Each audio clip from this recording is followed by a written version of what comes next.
Nah, lebih kurang 2 tahun sudah pandemi COVID-19 melanda dunia termasuk Indonesia. Banyak acara atau event tahunan baik berskala nasional maupun internasional yang sudah dipersiapkan sebelumnya ini terpaksa harus ditunda penyelenggaraannya. Termasuk event ini nih yang lagi saya datengin. Ayo, kira-kira ada yang bisa nebak gak event apa? Cluenya pameran, kerak telur, dan banyak banget jajanan. Ayo, apa coba?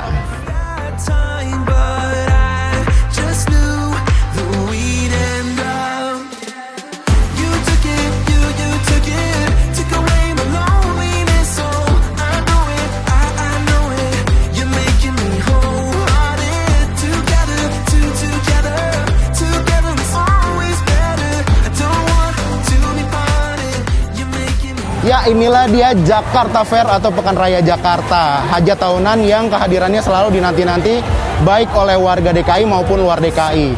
Motivasi orang datang ke sini ini juga beragam ya, mulai dari sekedar cuci mata sampai memborong barang-barang yang dijual dengan harga miring dan berbalut aneka promo di sini. Tahun ini penyelenggaraan Jakarta Fair atau PRJ ini jadi istimewa setelah absen 2 tahun belakangan karena pandemi COVID-19. Pasti banyak banget ya orang yang merindukan suasana PRJ kayak gini, termasuk saya. Tapi gimana ya sebenarnya awal mula PRJ ini diselenggarakan?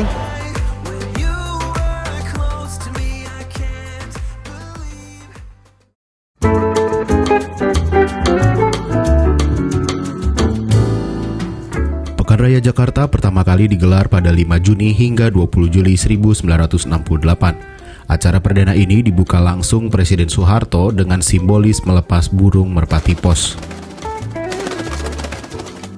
Awalnya PRJ ini bernama Jakarta Fair, pakai ejaan lama ya, jadi dikenal dengan nama DF. Dulu DF berlangsung di kawasan Silang Monas, Jakarta Pusat. Istilah DF kemudian mengalami penyesuaian dan di era 1970-an Gubernur DKI Jakarta Ali Sadikin mengubah nama Jakarta Fair jadi Pekan Raya Jakarta. Alasannya, ia ingin mengurangi pemakaian bahasa asing. Kemudian ajang pameran ini dikenal dengan sebutan PRJ, meskipun terkadang orang-orang tetap familiar dengan Jakarta Fair. Pekan Raya Jakarta digagas Syamsuddin Mangan yang lebih dikenal dengan nama Haji Mangan. Saat itu, ia menjabat sebagai Ketua Kamar Dagang dan Industri atau Kadin. Awalnya, PRJ bertujuan meningkatkan pemasaran produk dalam negeri serta menyatukan berbagai kegiatan pasar malam yang waktu itu marak, namun menyebar di sejumlah wilayah Jakarta. Nah, Pasar Malam Gambir merupakan cikal bakal perhelatan PRJ yang jadi agenda rutin setiap tahun dan ciri khasnya nih digelar menjelang hari ulang tahun Jakarta pada 22 Juni. Penyelenggaraan perdana PRJ diklaim dikunjungi lebih dari 1,4 juta pengunjung loh. Pada penyelenggaraan tahun kedua 1969, Presiden Amerika Serikat Richard Nixon menyempatkan berkunjung ke Jakarta Fair di sela-sela kunjungan kerja ke Indonesia. Nah, sekarang soal tempat penyelenggaraan. Dari 1968 sampai 1991, PRJ ini dihelat di kawasan Silang Monas, Jakarta. Baru pada 1992, PRJ ini resmi dipindahkan ke Kemayoran, di sekitaran area Tanah Lapang bekas Bandara Kemayoran yang saat ini dikenal dengan JI Expo Kemayoran. Pemindahan ini dilakukan karena di kawasan lama sudah dirasa tidak memungkinkan lagi untuk menampung para peserta maupun pengunjung PRJ yang tiap tahun makin ramai dan sesak.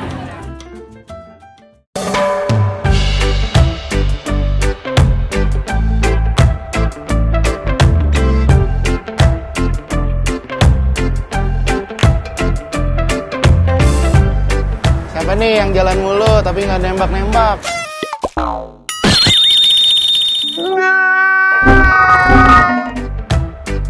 Nah, bisa dilihat kan banyak banget stand yang ikut pameran di Pekan Raya Jakarta ini. Ini baru yang di luar, belum yang di dalam gedung atau di hall. Nah, PRJ ini setiap tahun banyak menyerap tenaga kerja, mulai dari para pekerja yang menyiapkan lokasi sebelum pameran, pada saat pameran, maupun setelah pameran.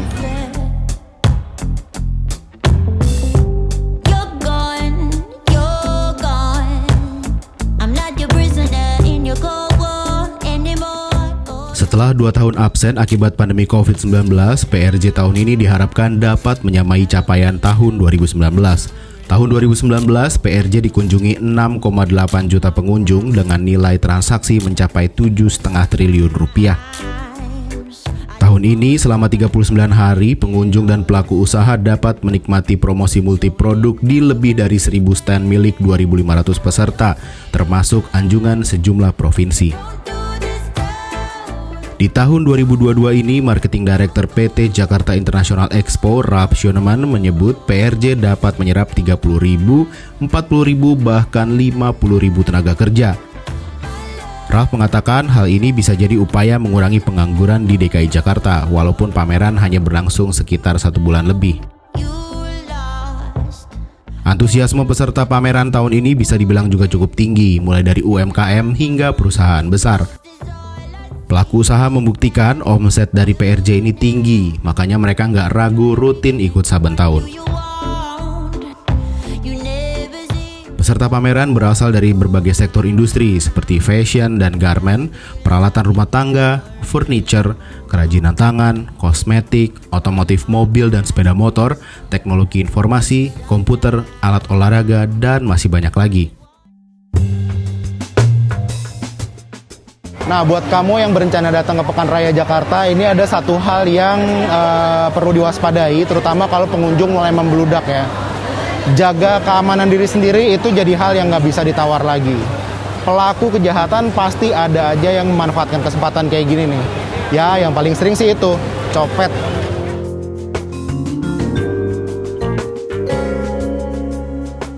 Di penyelenggaraan PRJ tahun 2016, belum genap sepekan dibuka, kejahatan sudah terjadi. Sejumlah pengunjung mengaku dicopet dan melapor ke pos polisi di area JI Expo Kemayoran dalam 3 hari. Menanggapi laporan tersebut, jajaran Polres Jakarta Pusat langsung merespon dan hasilnya 4 copet bermodus pengunjung diringkus. Copet ini pakai modal loh, yaitu beli tiket. Di dalam area PRJ, mereka ikut berdesak-desakan dengan penonton di panggung utama sembari mengincar korban. Setelah target ditemukan, mereka mulai beraksi sesuai dengan peran masing-masing. Nah, makanya untuk menghindari hal-hal yang tidak diinginkan selama mengunjungi PRJ, mungkin kita bisa mulai perhatikan beberapa hal. Misalnya, berhati-hati dengan bawaan kamu. Uang tunai, nih ya, kita tetap kudu bawa karena pembayaran tunai masih diperlukan untuk beberapa transaksi di PRJ. Salah satunya kalau kamu mau beli tiket di loket on the spot.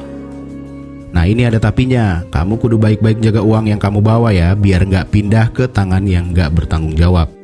Terus jangan pakai perhiasan yang mencolok, atau kalau perlu sih ditinggal di rumah aja perhiasannya. Sama, pakai tas yang mudah digenggam supaya tetap dalam jangkauan kita.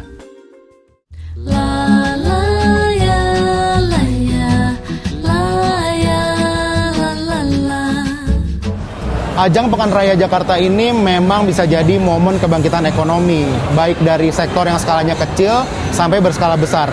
Nggak cuma peserta pameran aja yang ikut merasakan dampak ekonomi dari PRJ ini, tapi juga warga maupun pedagang kecil di luar area JI Expo.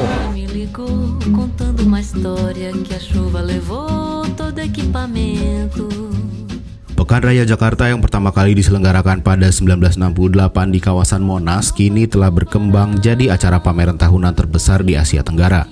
Khusus tahun ini, PRJ juga mempunyai momentum kebangkitan ekonomi dan penanda mulai pulihnya aktivitas masyarakat setelah sekitar 2 tahun dihantam pandemi COVID-19. Seperti yang disampaikan Gubernur DKI Jakarta Anies Baswedan saat pembukaan, PRJ diharapkan juga menjadi sarana saling belajar, saling dukung, dan bekerja sama untuk bangkit di antara para peserta pameran. Panggung atau kesempatan untuk memperkenalkan produk dengan biaya yang terjangkau jadi salah satu kebutuhan pelaku usaha, khususnya UMKM. Penyediaan ruang pamer untuk UMKM, apalagi kalau tempat yang disediakan ini semakin bertambah luas dan strategis, akan mengurangi kesan bahwa PRJ hanya digunakan sebagai tempat promosi perusahaan besar dengan tujuan utama meraih keuntungan yang sebesar-besarnya. Intinya, ya ada pemerataan lah di ruang pameran di area PRJ ini.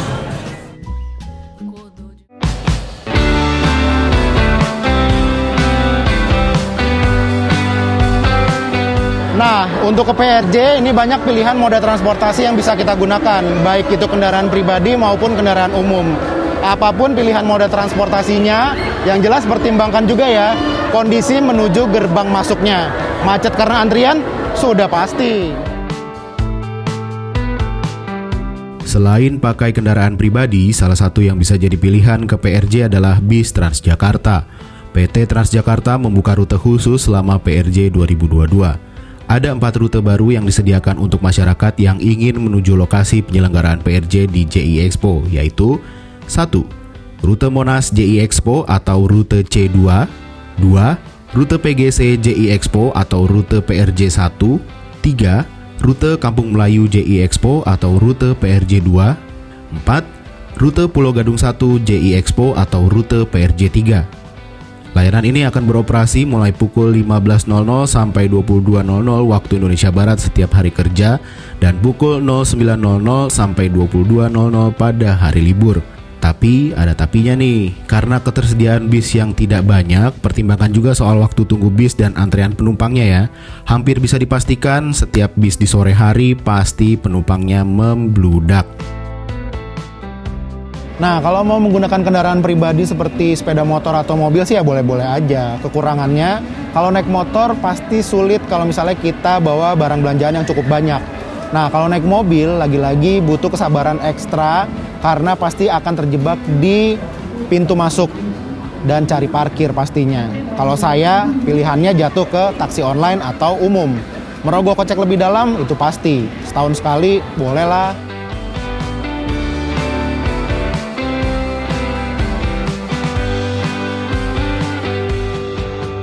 Terkendalinya pandemi COVID-19 dan pulihnya ekonomi ini bisa jadi impian banyak pihak. Nah, PRJ dapat menjadi bagian dari upaya untuk mewujudkan impian tersebut. Sebagai perhelatan yang menarik banyak orang, PRJ mesti menempatkan keselamatan pengunjung sebagai prioritas utama. Meski pandemi COVID-19 mulai terkendali, jangan lupa protokol kesehatan tetap diutamakan ya. Akhir kata, makan bihun sama Mpok Rita. Selamat ulang tahun Kota Jakarta.